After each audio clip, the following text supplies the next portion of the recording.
I will turn extra lean ground beef into a very rich and creamy chili con carne. I will start by preparing half of a red paprika. This weighs around 100 grams. I will first cut it into planks and then into small equal-sized cubes. Same with half a white onion, which weighs around 50 grams. For me, the easiest way to cut an onion is to first slice a couple of times orbital and then flip it and cut again, but this time from root to stem, so I get small equal-sized pieces. Next, I will prepare 2 cloves of garlic. I will crush them so that they get peeled easier, and now that everything is prepared, I will set this aside.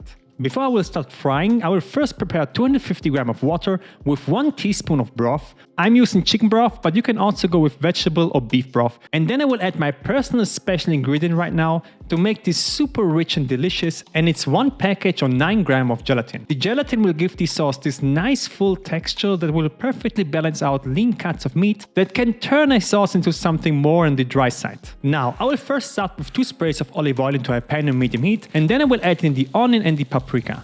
This will get fried now for 5 to 7 minutes until it develops some nice brown color that will add additional flavor to the sauce.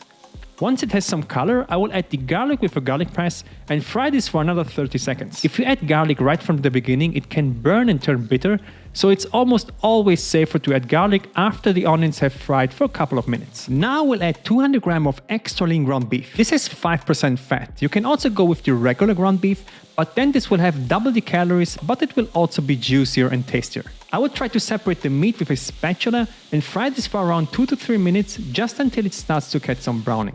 Then I will add a generous amount of salt and 10 to 15 cranks of black pepper. Give everything a stir, and now 400 grams of canned tomatoes goes in. This is called passata in Italy, and it's basically completely sieved tomatoes. Next is my broth that I prepared earlier, and then I will add in 1 can or 240 grams of canned kidney beans. I know this is quite controversial, but I absolutely love beans in chili. For spices, I will go with 1 teaspoon of hot chili powder, 1 teaspoon of cumin, 1 tablespoon of mild chili powder, and then another special ingredient that will add an amazing additional layer and is 5 grams of unsweetened cocoa powder. This is an amazing combination with the tomatoes, the beef and the kidney beans. I will mix everything carefully until this turns into a brown liquid, close the lid, and then I will let this simmer on medium heat for 15 minutes. After 15 minutes, remove the lid and let this simmer for another 5 minutes until this really thickens up and becomes super gelatinous. Look how thick and creamy this is. Even though there is almost no fat in this, the added gelatin turns every sauce into something absolutely magical. So this entire pan that is enough for 2 people comes in with 682 calories, 62 grams of carbs, 12 grams of fat and 65 grams of protein, and is done in less than 30 minutes.